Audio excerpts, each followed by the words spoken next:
Hello there, it's Jay here from Jay's Vintage Junk, and this is just a quick video. I've just been to my latest eBay pickup, and I thought I'd give you a quick video and show you what I've got. And what we've got here, this is a British Telecom Merlin Tonto. It's otherwise known as an ICL One Per Desk, and these systems, it was a collaboration between British Telecom, ICL and Sinclair Research, and essentially what we've got here is a glorified Sinclair QL. Basically what happened is they come together, they wanted to build this. The idea was literally a system that would go on a desk which incorporated your telephone and basic data acquisition services. So it's a strange hybrid, this thing. It's a cross between a personal computer and a view data terminal. It could connect to a mainframe and you could use it as a terminal. It was a computer in its own right, and then it also had your telephone, it had phone book services on it, it had all sorts of really innovative features for the time. It even has a rather good voice synthesizer built into it, so although it couldn't record messages, it could answer the phone and dictate a "please phone back at 5 PM" type message to whoever was phoning up. So like I said, it's quite a rare system. I think these Tontos even more than the ICL One Per Desk. The story I've been told about these Tontos, like I say, it's exactly the same machine as the ICL One Per Desk. Neither of which, by the way, are actually compatible with the Sinclair QL. It uses basically the Sinclair QL motherboard, which is modified. It uses different ROMs, so it won't run Sinclair QL software. But the CPU, the ULAs, everything else about it is very much ripped from the Sinclair QL. I was saying, I think these Tontos are even a little bit rarer than the One Per Desks, which are not a common computer. Most of these, I think, were on service contracts through British Telecom. They were expensive when they came out. I think the base model, which is what this is with the mono screen, you could either get this little 9-inch mono screen, or I think you could get a 12 or a 14-inch colour screen on them. So this is the more base model. I think these started at £1,400, and that was in 1984. So they weren't cheap, and I think most of these went to government councils. I believe Customs and Excise used them, and they were on service contract. And when BT stopped supporting these in 1993, obviously they got a massive glut of them back, and they allowed their employees to buy a complete system, basically as a word processing system, for £100 each. And that's exactly where this one came from. The chap that I got it from, I believe, got it in the early 90s, in 93, as a complete system from British Telecom. And he hadn't powered this up in 20 years. It had sat unused for 20 years. He did power it up, and it emitted the magic smoke out of the monitor. And that's how I come to buy it. Like I said, I saw it on eBay, and it was collect only, and it was about 30 miles away from where I live. Now, I've seen these things sell before on eBay, and they've always sold for quite a lot of money. And they've usually just been the base unit, and they've usually been ICL One Per Desks, not the Merlins. So basically it was on there, it had a very low start on it, and I put a bid on it, and I won it for the opening bid. Like I said, it was purely because it was collect only. And the fact, like I said, it has emitted the magic smoke. I'm pretty sure I know exactly what that is. The monitor on these actually contains the power supply to run the whole computer, and they use them little clear X2 capacitors on the main side, which have a habit of going pop when they've not seen voltage for many years, and you suddenly give them 240 volts across them. So I'm pretty sure that's what's happened to it. Like I said, we're not going to look at this for I don't think for the moment anyway, because I've got far too much on, but when, like I said, I had to put a bid on it, even though it was like just a tertiary, I'll regret it if I don't put a bid on it kind of bid, and I was, for once, actually lucky, like I said, I got it on my opening bid.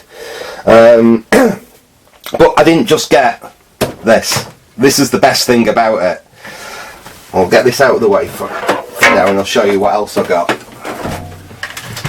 which makes it just absolutely amazing. Let me pull that out of the way. What we got as well was,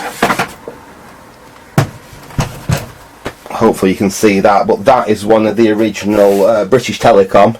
It's an MP182 dot matrix printer, which will work with the computer. This, like I say, it was sold, when they sold these things off, they sold them off as like basically word processing kits. So you got a printer with it, you got the software that runs it and everything, all as one unit. You weren't going to be able to go down to the high street to a computer store and get anything for this thing. It was literally an all-in-one solution, really. But yeah, that print is quite nice. I'm quite pleased with that printer anyway, because it is actually a serial power. It'll be something else rebadged, I'm pretty certain. It's probably Epson or something like that. But if we have a look on the, it's called a Microline 182, model number GE5250M. But it is, if you will look, we've got a serial input and we have got a parallel on it. So that I might well use that with quite a few of my other computers. So we got a printer, and we also got all the cables to hook that up, the serial cable to go between the back of the QL and the printer. But we also got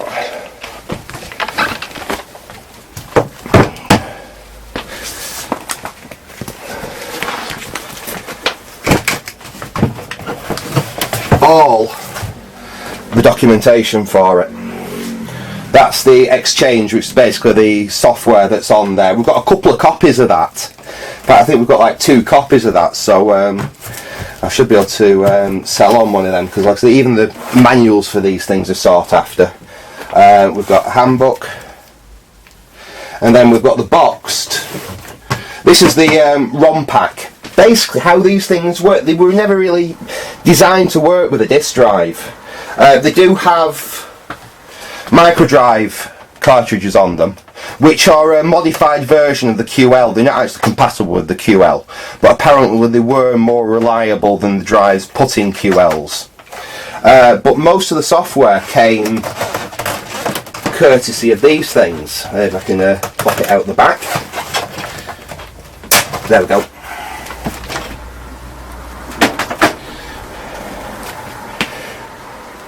Basically what we got was a ROM pack like that. Now that's the ROM pack with the Exchange software on it. Now what you could also do, so that was what went into the back of your One Per Desk or your Merlin. Then you could also get additional program ROMs that you pop these out on the top there, and additional program ROMs could be stuck in there to give you other software. And there was a fair bit of software available for these. There was all sorts. There was even a chess game produced for it, which I would love to get a hold of a copy of. I'll probably end up having to make ROMs for stuff like that. At least we have got the ROM trapdoor, even though I haven't got any cards. I'll have to look into that.